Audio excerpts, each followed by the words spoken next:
नमस्कार, मैं प्रद्युमन जोशीला नलवा। लोकसभा चुनाव का काउंटडाउन शुरू हो चुका है।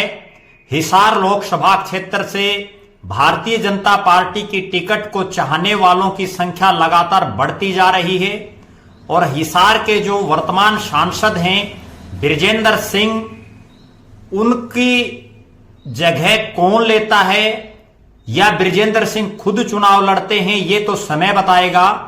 लेकिन भारतीय जनता पार्टी के एक कद्दावर नेता, पूर्व में रहे राष्ट्रीय प्रवक्ता, पूर्व में रहे वित्त मंत्री हरियाणा के, नारनौंद के रहे विधायक कैप्टन अभिमन्यु ने लगातार दौरों पर दौरे करके हिसार लोकसभा क्षेत्र में राजनीतिक सरगर्मियां बढ़ा दी है। और हिसार जिले जो लोकसभा क्षेत्र है उसमें 7 जो विधानसभा क्षेत्र है वो हिसार जिले की आती हैं और इसके अलावा 2 जो विधानसभा क्षेत्र है उसमें भिवानी का बवानीखेड़ा और जींद का उचाना। कैप्टन अभिमन्यु ने भिवानी के बवानीखेड़ा हलके में और जींद के उचाना विधानसभा क्षेत्र में 2 बड़े कार्यक्रम करके जो हिसार लोकसभा क्षेत्र के अन्य जो दावेदार हैं उनके सामने एक बड़ी लकीर खींच दी है। ये दोनों ही कार्यक्रम विपरीत परिस्थितियों में, क्योंकि कैप्टन अभिमन्यु का बवानीखेड़ा और जो उचाना है वो उनका कभी कोई राजनीतिक क्षेत्र नहीं रहा है, उसके बावजूद उन्होंने इस तरह के शानदार कार्यक्रम और जोरदार कार्यक्रम जो है उनके समर्थकों के द्वारा वहां जो किए गए, उससे इतना निश्चित है कि कैप्टन अभिमन्यु हिसार लोकसभा क्षेत्र से एक मजबूत दावेदार के रूप में उभर करके सामने आए हैं।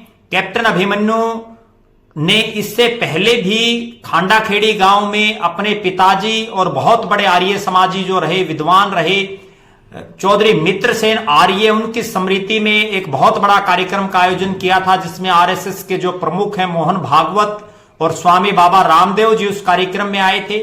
उसके बाद कैप्टन अभिमन्यु ने हिसार में भी दीपावली के ऊपर दीपावली मिलन समारोह हिसार शहर में किया। इसके बाद वो लगातार हिसार लोकसभा क्षेत्र के अलग अलग इलाकों में सक्रिय रहे। बेशक लगभग 1 दर्जन के आसपास नेता भारतीय जनता पार्टी की हिसार लोकसभा क्षेत्र से टिकट पर अपनी नजरें बनाए हुए हैं, लेकिन मुख्य रूप से जो सक्रियता दिखा रहे हैं उनमें 3 नेता ज्यादा सक्रिय रूप से दिखाई दे रहे हैं। एक जो वर्तमान सांसद हैं बृजेंद्र सिंह, एक प्रदेश के बिजली मंत्री चौधरी रणजीत सिंह और तीसरे जो है कैप्टन अभिमन्यु, पूर्व वित्त मंत्री। अब कैप्टन अभिमन्यु ने लगातार सर्दी के इस मौसम में और उचाना और बवानीखेड़ा जैसे इलाकों में इतनी बड़ी बड़ी जनसभाएं करके गर्मी ला दी है।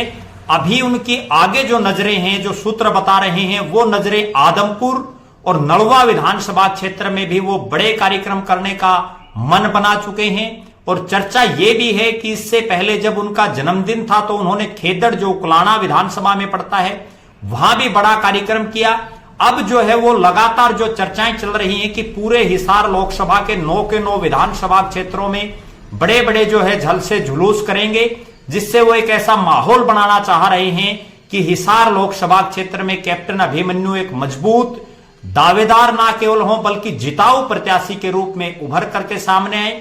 प्रचार और प्रसार के मामले में भी, मैनेजमेंट के मामले में भी कैप्टन अभिमन्यु का कोई सानी नहीं है। उन्होंने उन विपरीत परिस्थितियों में भारतीय जनता पार्टी में शामिल होकर के रोहतक जैसे क्षेत्र से लोकसभा का चुनाव लड़ा, पहले चौधरी भूपेंद्र सिंह हुड्डा के सामने और उसके बाद उनके मुख्यमंत्री बन जाने के बाद उनके बेटे दीपेंद्र सिंह हुड्डा के सामने उन्होंने उपचुनाव लड़ा रोहतक से। उसके बाद नारनौंद जैसी वो सरजमी जहां भारतीय जनता पार्टी का बहुत ज्यादा जो है प्रभाव नहीं रहा, उस इलाके से वो पहला चुनाव बेशक वो हार गए, लेकिन 2014 के विधानसभा चुनाव में उन्होंने जीत हासिल करके प्रदेश के वो वित्त मंत्री बने।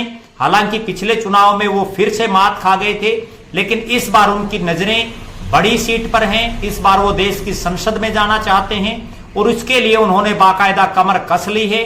अपने तमाम साथियों को उन्होंने दिशा निर्देश भी दे दिए हैं कि आप ज्यादा से ज्यादा उनके कार्यक्रम करवाओ, ज्यादा से ज्यादा उनका प्रचार और प्रसार कराओ।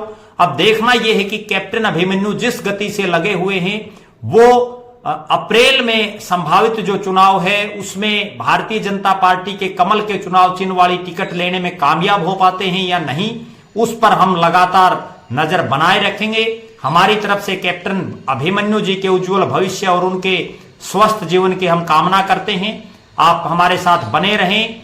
हमारे फेसबुक पेज को लाइक और फॉलो करें, यूट्यूब पर चैनल को सब्सक्राइब करें, बेल आइकन घंटी का बटन अवश्य दबाएं, वीडियो को ज्यादा से ज्यादा शेयर करें, अपने कमेंट्स अवश्य लिखें। बहुत बहुत धन्यवाद। आपका अपना प्रद्युमन जोशीला नलवा।